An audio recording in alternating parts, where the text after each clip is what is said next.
We do have Alec, the great Bobby Belt, joining us right now. Oh, cool. Because I asked him to. And it's a very specific thing I wanted to ask because I read this differently when Jerry said it this morning, and I wanted to see what your take on this is. Okay.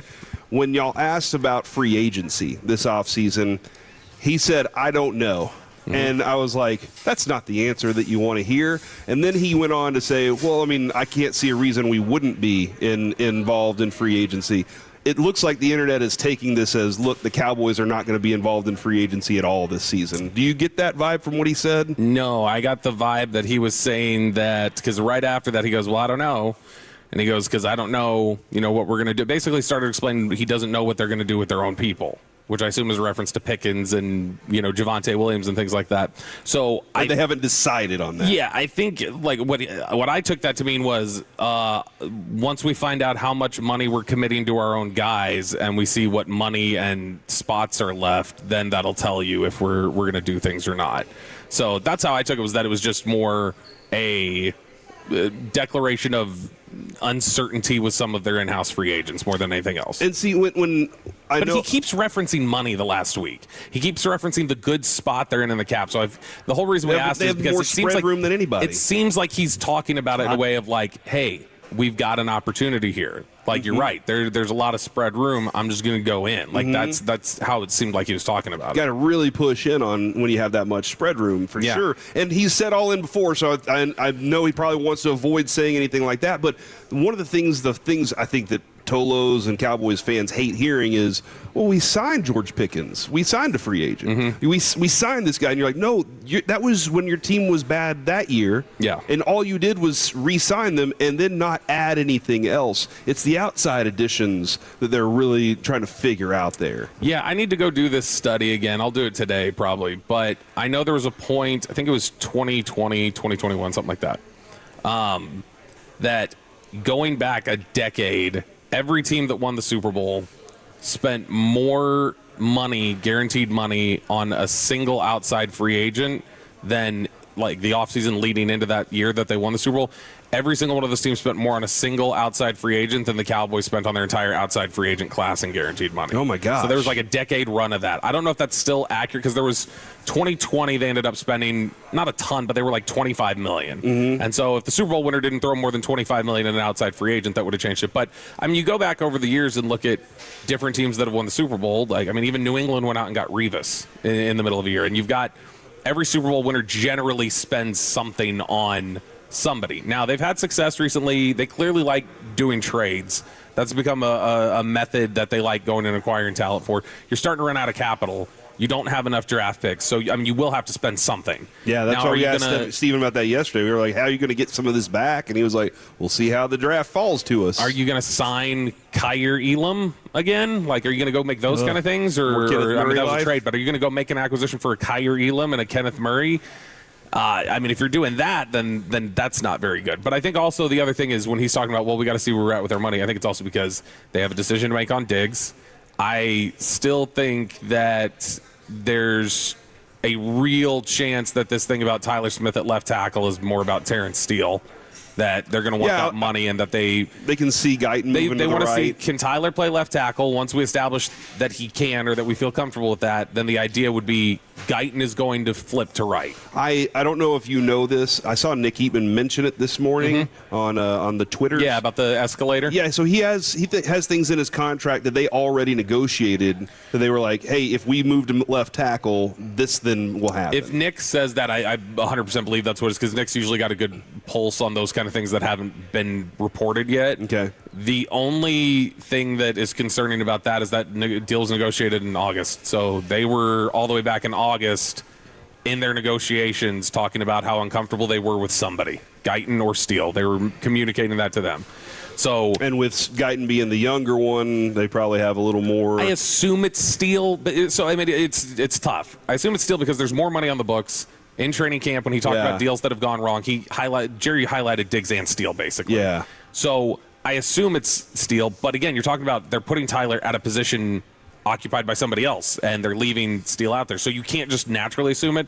I would assume this is 70% about Steele, maybe 30% about Guyton. Okay. Is the Tyler Smith move. But at that point, you got to be comfortable with your interior, too. Yeah, no, and that's where you start asking the question, are we going to get another first-round pick on the offensive line I got a guard? It turns out pretty good for him. Which would you be more in favor of? Would you be more in favor of, because I don't know that Bass would be the guy. Would you be more in favor of them just drafting somebody or maybe putting Hoffman in there, or saying Hoffman's done fine enough at center, we're moving Beebe back to the natural spot of guard? Oh man, actually I wouldn't be opposed to that. So if it was Tyler Smith, Cooper Beebe, Brock Hoffman, Tyler Booker, and then Tyler Cooper Guyton. Beebe's actually, I mean, he's developed his NFL strength. He's still a developing center. It's a lot of shifting, though. That would be 3 different guys that you're working into. And if you count the new starter at center, it's basically you'd be starting 4 different people on your offensive line. Guys that have been in the communication with Dak and know what those protections are supposed to be. So that's an important factor. I would much rather spend that draft capital that you have right now on defense. I know it's not like, hey, we got to pick this specifically, but I want to keep it so that I can get as much defense as I can possibly. Just draft everybody from defense. Just be like, every great athlete out there, I'm putting y'all in the Mesquite High School did that. They're like, we'll figure out offense. We're going to win 3-0. All right, that's how we're going to go out there and win. We're just going to go out there and be a great defense. The Nico Harrison method. And look, I mean, they need to throw a lot of their resources there.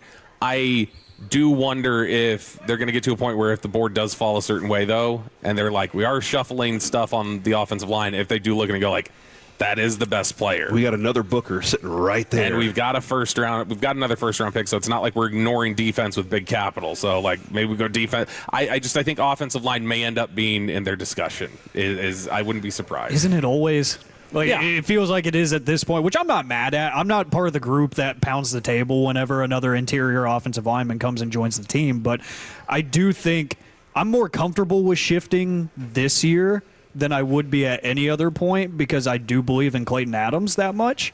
And I do think that the offensive line itself is young enough to where I don't think I'm hurting people that much. I did see Andrew Whitworth talking about it on Twitter. The move from guard to outside playing tackle is very, very different. But I think you're at a point in this team's development where I'm not too scared about it. Yeah, and he's done it. I mean, Tyler Smith played tackle his whole rookie year, basically. That's where he was at in college. So, I mean, he's had to. Do you trust the words of Duke Manyweather, though? I not only trust them, I live by them. Yeah, I completely agree, and he just seems to have this feeling is like it's just you have an all-pro guard, or you have a guy that's going to be a developing tackle. Yeah, why would you kill yourself that way? I know Duke has talked about it as though Tyler, the way Duke has kind of positioned it, and I don't think he's wrong either.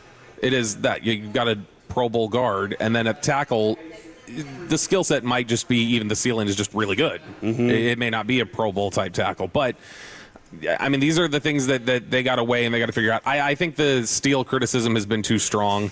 I don't think he's been great this year. He's not lived up to his contract. His run block's been fine. His pass block has suffered. I think he's had some games where he's been better than people have dinged him for. Okay. But it's been a struggle. So I understand some of the reservation and some of the different things like that. I think he's been great run blocking. I think pass blocking, he's been okay. Well, and then, Kevin laid out the plan last week, which gave us so much. I mean, the amount of money we were able to save moving on from Diggs, moving on from Steele, restructuring a couple of other contracts and spreading that money out. Got us he said $70 million. Then he spent it on Kenny Clark and spent it on George Pickens. And so now you got about $40 million to work with. And he was like, so this is where you are. Yeah. But you're going to be required to move on from Terrence Steele and Diggs. I didn't feel like Did he get an extension done with Pickens in this scenario, or just tag him? It was an extension. Okay, yeah, because extension, if you want to maximize the money, you got to extend him. Because you're talking about he could make. I was trying to tag and trade, and he was like, "That's fine. That's a great idea." Trade for what? More first-round picks, more first and a second, whatever I can try and get. I think he's elevated himself above the pick that the Cowboys traded him for.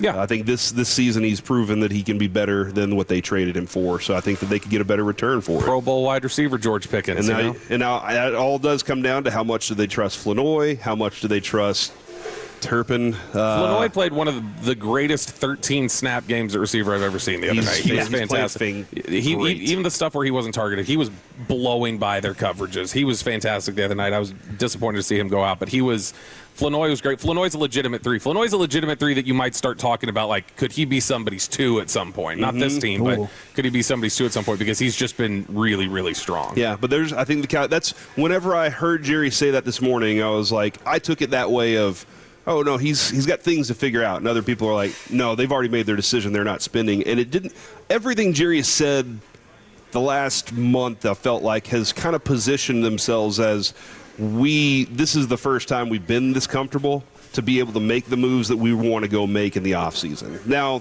whether or not they do it, that's a different story. Yeah. So thank you very much, Bobby. I really appreciate your time. I know baseball Bobby probably wants to talk a little bit too. Trade Martin Perez is probably what his approach is. That's what I do. I would say you guys are normally K&C. So I've got your replacement name today. The AC. Since it's Jacob, Alec, Corey on Football Tuesday, then I figured y'all could be Jack Oaft. Like that could be, instead of the K&C Masterpiece, it would be Jack Oaft. You remember whenever we had the Miles Jack and the Jared Goff draft, and I wanted Miles Jack to go number 1 and Jared Goff to go 2. So you're I gonna wanted love it to my be fantasy the Jack team, man. Goff trade. That's draft. it, dude. Perfect. And nobody hopped on that one. So what are you doing right now? Pulling up Reddit?